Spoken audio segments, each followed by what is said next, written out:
नमस्कार दोस्तों, 7 मार्च 2022 के daily news analysis current affairs discussion में आपका स्वागत है। 5 ही न्यूज हैं आज, चूंकि मंडे है, कल संडे था तो कोई बहुत ज्यादा न्यूज इंपॉर्टेंट नहीं है इधर। और इस पर्टिकुलर करंट अफेयर्स डिस्कशन के साथ आज का एडिटोरियल भी देख लेना, एडिटोरियल में भी कुछ इंपॉर्टेंट डिस्कशंस हैं।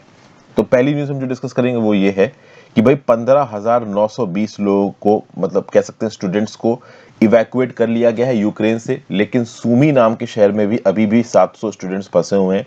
इसको देखेंगे। फिर पंजाब के जो 4 वेटलैंड्स हैं वहां पे सेंट्रल एशियन फ्लाईवे के थ्रू बहुत सारी माइग्रेटरी बर्ड्स देखने को मिली है। कौन कौन सी माइग्रेटरी बर्ड्स देखने को मिली है ये देखेंगे, और सेंट्रल एशियन फ्लाईवे कौन कौन से इलाकों से निकलता है ये देखेंगे।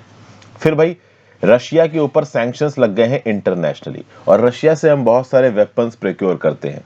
तो क्या वेपन प्रोक्योरमेंट प्रोग्राम के चलते और हमारी नेवी, आर्म्ड फोर्सेस और एयर फोर्स की, आप कह लो, इन्वेंट्री पे कोई इंपैक्ट आएगा इन रशियन सैंक्शंस के चलते? इसके बारे में बात करेंगे।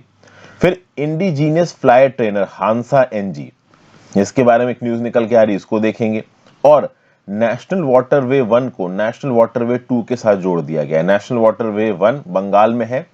यहाँ पे जो पानी है वो पानी बांग्लादेश के वाटर रूट्स के थ्रू हमारे नॉर्थ ईस्ट के नेशनल वाटरवे 2 के साथ जोड़ दिया गया है।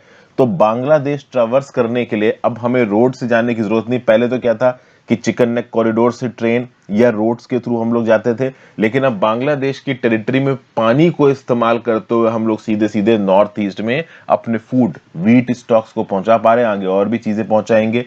तो इंडिया के इंटर ट्रेड के रिस्पेक्ट में वाटरवेज का इस्तेमाल करके ट्रेड करना, ये एक बहुत इंपॉर्टेंट प्रायोरिटी रही है सरकार के लंबे समय से, और फाइनली इसको हम लोग ऑन ग्राउंड इंप्लीमेंट कर रहे हैं। तो इस न्यूज को भी ढंग से देखेंगे। आगे बढ़ने से पहले वर्ड ऑफ द डे देख लेते हैं। वर्ड ऑफ द डे है आर्डस। क्या मतलब है इसका? Full of difficulties, needing a lot of effort, कठिनाइयों भरा, दुष्कर, श्रम साध्य। It was an arduous trip, it was an arduous climb up the mountain, मतलब मुश्किल, ठीक है ना, आसान नहीं होना। ओके, आगे बढ़ने से पहले वीडियो पे लाइक का बटन, दोस्तों चैनल को अब तक शेयर और सब्सक्राइब नहीं किया कर लीजिए, इंस्टाग्राम पे फॉलो कर लीजिए, टेलीग्राम ग्रुप ज्वाइन कर लीजिए। टेलीग्राम ग्रुप में आपको इस लेक्चर की पीडीएफ मिल जाएगी। If possible for you please click the join button, जिससे खासा मदद मिलती है। एनसीईआरटी की वीडियो आपको रेगुलरली मिलती रहेगी। आज शाम को भी मैं कोशिश करूंगा कि 2 एनसीईआरटी की वीडियो 20-20 मिनट की आपके लिए अपलोड करूं। चलिए, पहली news, nearly 16,000 Indians evacuated from Ukraine so far. India अब तक अपने 15,920 नेशनल्स को 76 फ्लाइट्स के थ्रू यूक्रेन से इंडिया के अंदर लेके आ चुका है। इस इवैक्यूएशन मिशन का नाम है ऑपरेशन गंगा, आप सबको पता है। जब से रशिया का इन्वेजन हुआ यूक्रेन में, तब से धीरे धीरे करके हम इस इवैक्यूएशन को कर रहे हैं। लेकिन अभी भी लगभग 700 स्टूडेंट्स ऐसे हैं जो कि सूमी नाम के शहर में फंसे हुए हैं, और वहां से उनको निकालना थोड़ा मुश्किल हो रखा है, क्योंकि फाइटिंग बहुत इंटेंस है और जो भी एग्जिट रूट्स हैं वो अभी के लिए ब्लॉक हो रखे हैं। सूमी नाम का शहर कहाँ है? तो अगर आपको यूक्रेन दिख रहा है तो ये रशिया के साथ बॉर्डर लगाता हुआ सूमी नाम का शहर है, और इन बॉर्डर इलाकों में काफी लड़ाई हो रही है। तो अब आप समझ सकते हो कि यहां से इवैक्यूएशन करवा पाना अपने आप में बहुत मुश्किल है। ऐसा नहीं कि रशिया इंडियन स्टूडेंट्स को इवैक्यूएट नहीं करना चाहता है, लेकिन रशिया की प्रायोरिटी इवैक्यूएशन नहीं है। रशिया की प्रायोरिटी है यूक्रेनियंस को हराना, और इसीलिए इस लड़ाई के बीच में इन स्टूडेंट्स के बारे में कोई नहीं सोच रहा। और केवल इंडियन स्टूडेंट्स नहीं, और भी नेशनलिटी के स्टूडेंट्स यहाँ पे फंसे हुए हैं। जो इंडियन एम्बेसी है हंगरी में, इसने बोला है कि इवैक्यूएशन मिशन हम लोग काफी हद तक यूक्रेन से पूरा कर चुके हैं, कुछ ही बच्चे बचे हैं, उनको जल्दी निकाल लिया जाएगा। जैसे ही ये students Romania, Poland, Hungary, Slovakia, Moldova में पहुंच रहे हैं, इनको तुरंत फ्लाइट पे बैठा के इंडिया वापस लेके आया जा रहा है। पिछले 24 घंटों में 13 फ्लाइट्स इंडिया के अंदर लैंड कर चुकी हैं। 76 फ्लाइट्स में से टोटल 15,920 इंडियंस घर वापस आ चुके हैं यूक्रेन से। ओके, कुछ अनफॉर्चुनेट न्यूज भी यहां पे निकल के आई है। 1 मार्च को हमारे मेडिकल स्टूडेंट नवीन एसजी, जो कि कर्नाटका के थी, इनकी शेलिंग में मृत्यु हो गई। ये अपने बंकर से बाहर निकले थे अपने लिए खाना खरीदने के लिए, फेलो स्टूडेंट्स के लिए खाना खरीदने के लिए। तो अनफॉर्चुनेटली देखिए, अब वॉर में बहुत सारी कैजुअलिटीज होती हैं। ओके, एक Indian students, in fact 2 Indian students की यहाँ पे मृत्यु हो चुकी है। ठीक है, एक की स्ट्रोक की वजह से यहाँ पे मृत्यु हुई। 24 फरवरी से रशियन मिलिट्री ऑफेंसिव चल रहा है। जैसे तैसे करके कुछ इंडियन के नेशनल्स, चाहे वो प्रोफेशनल्स हो, काम करने वाले हो, लोग हो यूक्रेन के अंदर, चाहे वो स्टूडेंट्स हो, वो बाहर निकल चुके हैं। कुछ अभी भी फंसे हुए हैं। सूमी नाम के जो शहर में इंडियंस फंसे हुए थे, ये काफी फ्रस्ट्रेट हो गए। इनकी तरफ कोई भी मदद आती नहीं दिख रही थी, तो ये इतना ज्यादा फ्रस्ट्रेट हो गए कि इन्होंने खुद की एक वीडियो बनाई और उस वीडियो क्लिप को पोस्ट कर दिया, और उन्होंने बोला कि अब चाहे कितनी भी लड़ाई हो रही हो, हम लोग बाहर निकल के रशियन बॉर्डर की तरफ चलना शुरू करेंगे। अब जैसे ही ये वीडियो रिलीज की इन बच्चों ने, इन कह लीजिए इंडियन नेशनल्स ने, वैसे ही भारत सरकार की तरफ से स्टेटमेंट गया कि आप जिस शेल्टर में भी छुपे हैं उसी शेल्टर में छुपे रहिए, आपको जल्दी से जल्दी बाहर निकाला जाएगा, आनन फानन में कोई गलत डिसीजन मत लीजिए। तो फाइनली मतलब सूवी में जो फंसे हुए इंडियन नेशनल्स थे उनको लग रहा था कि उनकी तरफ किसी का ध्यान नहीं, लेकिन ध्यान है। इस समय पे मीडिया का जमाना है। ओवरऑल भारत सरकार पूरी कोशिश कर रही है कि इनको वापस लेके आया जाए। पूरा इंडिया ही देख रहा है कि भाई हमारे नेशनल्स और स्टूडेंट्स वहां पे फंसे हुए हैं, जैसे ही सरकार को मौका मिलेगा वैसे ही इनको इवैक्यूएट किया जाएगा। ये इंडियन गवर्नमेंट ने प्रॉमिस किया है इन स्टूडेंट्स को। ओके, तो ये क्राइसिस अभी भी जारी है। हम बस यही उम्मीद कर सकते हैं कि जल्दी से जल्दी ये वॉर खत्म हो, चुकी है किसी के भी फेवर में नहीं है, not even in favour of Russia. जिस फेवर टू इंटरनेशनल रिलेशंस में न्यूज आपको काम आएगी। नेक्स्ट न्यूज है, Russia sanctions may not dent army preparedness on LAC. देखिए, चाइना की जो पीपल लिबरेशन आर्मी है वो तिब्बत में हर साल समर एक्सरसाइज करती है, ये इंडिया को पता है। और ये जो समर एक्सरसाइज होती है वो जो लाइन ऑफ एक्चुअल कंट्रोल है उससे 500 से 1500 किलोमीटर की दूरी पे होती है।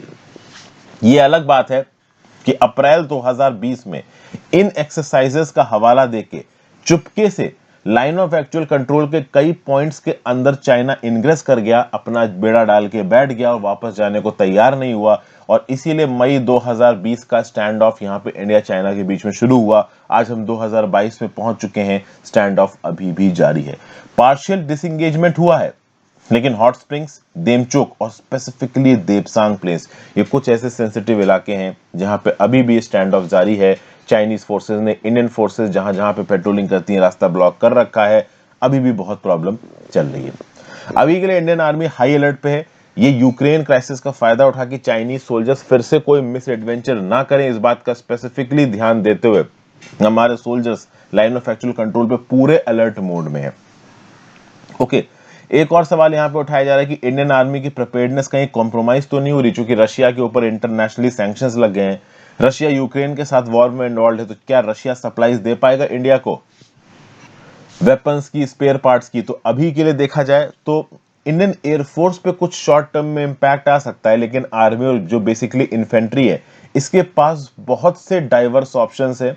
तो रशिया से अगर प्रोक्योरमेंट कम भी होती है तो भी उसके बावजूद हमें अभी के लिए इमीडिएट जरूरत नहीं है। हमने काफी सारे स्पेयर्स और एम्यूनिशंस को पिछले 2 साल में प्रोक्योर किया है, तो इमीडिएट अर्जेंसी अभी तो हमारे पास नहीं है, रिक्वायरमेंट नहीं है। लॉन्ग टर्म में अगर इंडिया किसी वॉर में इन्वॉल्व होता है तो शायद जरूरत पड़े।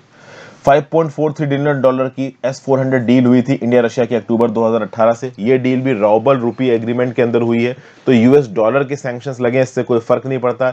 इंडियन रुपीज में पेमेंट मिल जाएगी यहाँ पे किसको? रशिया को। वो अलग बात है कि काटसा के अंदर इंडिया के ऊपर कितने तगड़े सैंक्शंस लगाता है यूएसए, ये आगे आने वाले समय में पता चलेगा।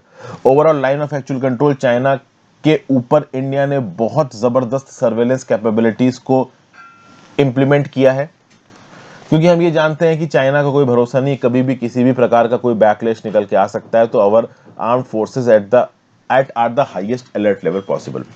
GS paper 3 security challenges in border areas में पर्टिकुलर न्यूज आपको काम आएगी। अगले न्यूज की तरफ चलते हैं। नेक्स्ट न्यूज है, Hansa NG successfully complete sea level trials at Puducherry. देखिए, इंडिया का पहला indigenous flight trainer Hansa NG, इसको डिजाइन और डेवलप किया है council of scientific and industrial research की एक लेबोरेटरी है, नेशनल एरोस्पेस लेबोरेटरी बैंगलोर।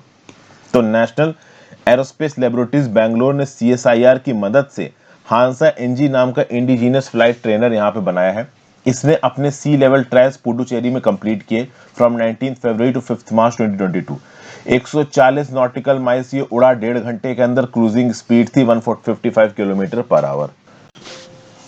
तो इन सी ट्रायल्स में क्या क्या चेक किया गया, तो कैसे इसकी हैंडलिंग हो रही है, कैसे क्रूज परफॉर्मेंस है, कैसे ये टेक ऑफ कर रहा है, कैसे लैंड कर रहा है, स्ट्रक्चरल परफॉर्मेंस कैसी है, सिस्टम परफॉर्मेंस कैसी है। ये जो हांसा एनजी है ये one of the most advance flying trainer है। पावर है इसमें रोटेक्स डिजिटल कंट्रोल इंजन के थ्रू। इसके अंदर just in time prepreg composite lightweight airframe है, ग्लास कॉकपिट है, बबल कैनोपी है, वाइड पैनोरामिक व्यू है, इलेक्ट्रिकली ऑपरेटेड फ्लैप्स हैं। तो एडवांस लेवल की टेक्नोलॉजी इसमें लगाई गई है। देखिए, जो फ्लाइंग क्लब्स होते हैं ना इंडिया के, उन फ्लाइंग क्लब्स में पायलट्स को पहले फ्लाइंग सिखाई जाती है, तो वो फ्लाइंग सिखाने के लिए ही ये जो फ्लाइंग ट्रेनर हांसा एनजी यहाँ पे बनाया गया। तो कॉमर्शियल पायलट लाइसेंसिंग के लिए जो आपको लाइसेंस मिलता है ना, उस लाइसेंस को पाने के लिए पहले आपको इस प्रकार के एयरक्राफ्ट्स में फ्लाइंग करनी पड़ती है, और इसलिए बहुत सारे अलग अलग फ्लाइंग क्लब्स इस पर्टिकुलर फ्लाइंग ट्रेनर को खरीदना चाहते हैं। 80 लेटर ऑफ इंटेंट इसके लिए साइन हो चुके हैं। CSIR NAL का ये बोलना है कि टोटल ऑफ 37 फ्लाइट्स ये एयरक्राफ्ट कर चुका है, 50 आवर्स ऑफ फ्लाइंग्स यहाँ पे कंप्लीट हो चुकी है, और टाइप सर्टिफिकेशन इसको कह सकते हैं कि DGCA से जल्दी मिल जाएगा। तो DGCA इस पर्टिकुलर एयरक्राफ्ट को टाइप सर्टिफिकेशन दे देगा, उसके बाद ऑफिशियली फ्लाइंग क्लब्स इस एयरक्राफ्ट को खरीद सकते हैं ट्रेनिंग देने के लिए। खास बात यह है कि टाइप सर्टिफिकेशन इसका अप्रैल 2022 में पूरा होगा, और पब्लिक और प्राइवेट इंडस्ट्री इंडिया के अंदर आत्मनिर्भर भारत के अंदर एरोस्पेस इकोसिस्टम को स्ट्रांग करने के लिए इस एयरक्राफ्ट को बना सकते हैं। देखिए, अब तक जितने भी ट्रेनिंग फ्लायर एयरक्राफ्ट हम इस्तेमाल करते हैं ना, फॉरेन मेड है। ये हांसा एनजी इंडियन मेड है, मतलब इंडिया के अंदर पायलट्स को फ्लाइंग सिखाने के लिए जो ट्रेनर एयरक्राफ्ट है ये हमने खुद बनाया है, किसी दूसरी कंट्री से खरीदा नहीं है। 2 सीटर है ये। ओके, जिस पेपर थी अचीवमेंट्स इन टेक्नोलॉजी में न्यूज काम आएगी। नेक्स्ट न्यूज है नेशनल वाटरवे 2 को नेशनल वाटरवे 1 के साथ जोड़ दिया गया है।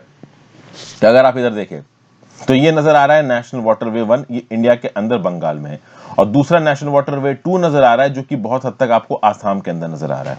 ठीक है, national waterway 1, national waterway 2, national waterway 3, 4, 5, इनके बारे में बेसिक इंफॉर्मेशन नीचे कमेंट बॉक्स में लिखो। मैं वैसे तो एक पीपीटी इसके लिए जोड़ सकता था, लेकिन थोड़ी एक्सरसाइज आप लोग भी करिए।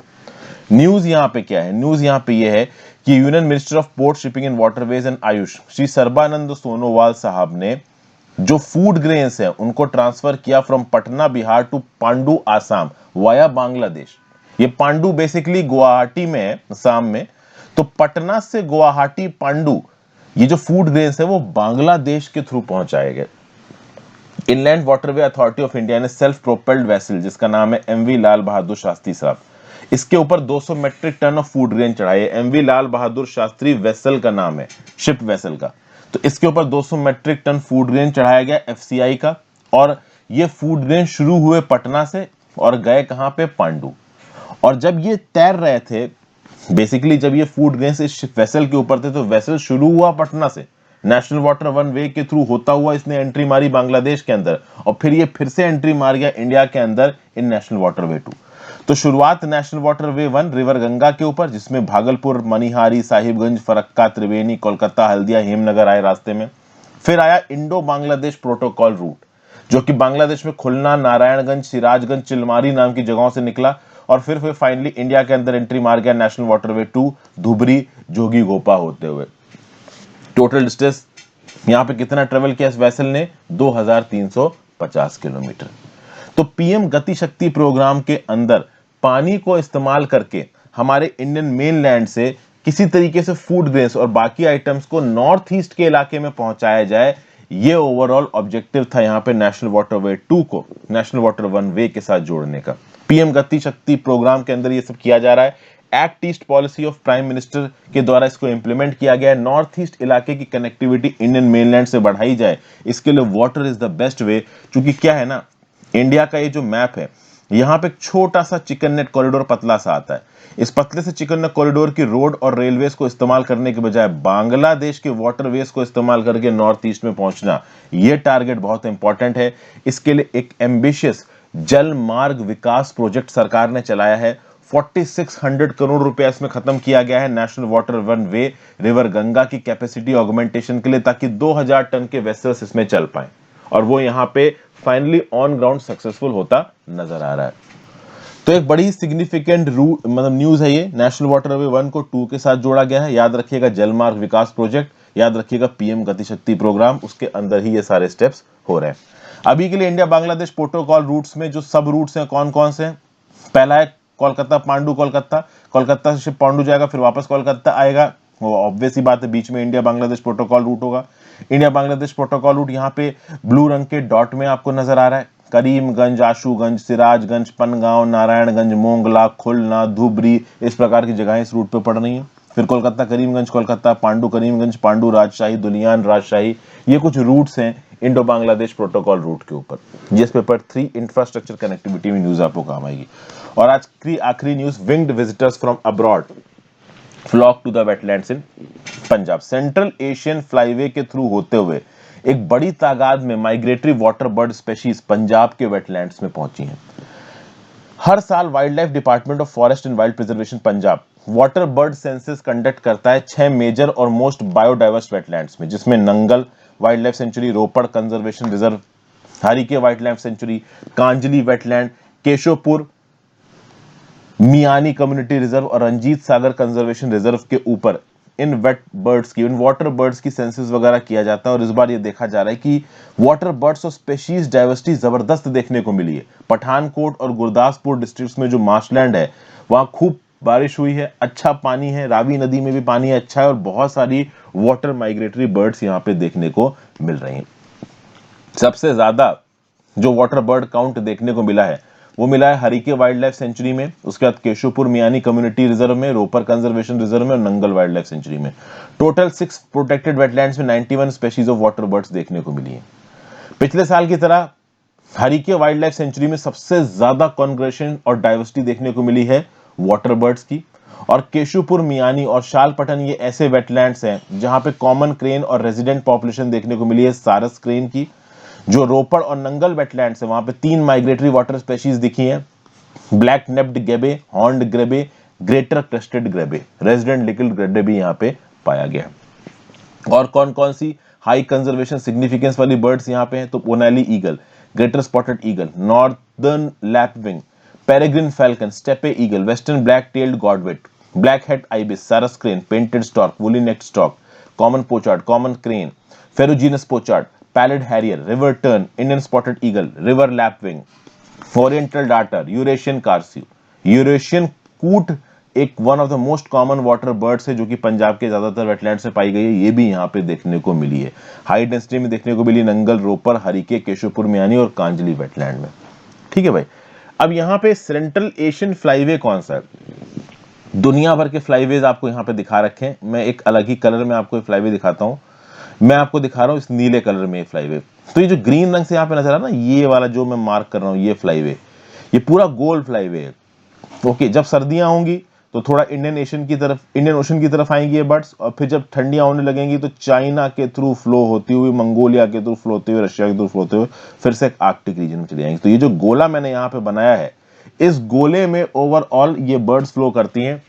सर्दियां आती हैं तो ये साउदर्न लैटिट्यूड्स पे जाती हैं, गर्मियां आती हैं तो ये नॉर्दर्न लैटिट्यूड्स की तरफ चली जाती हैं। जीएस पेपर 3 बायोडाइवर्सिटी में न्यूज आपको काम आएगी। So thank you for watching friends. I hope आपको काफी कुछ सीखने को मिला होगा। इंस्टाग्राम पे फॉलो कर लीजिएगा, टेलीग्राम ग्रुप ज्वाइन कर लीजिएगा। If possible please click the join button. ज्यादा से ज्यादा लोगों के साथ इस लेक्चर को शेयर करना, अपनी व्यू पॉइंट नीचे कमेंट बॉक्स में जरूर देना। Have a great day friends, good bye.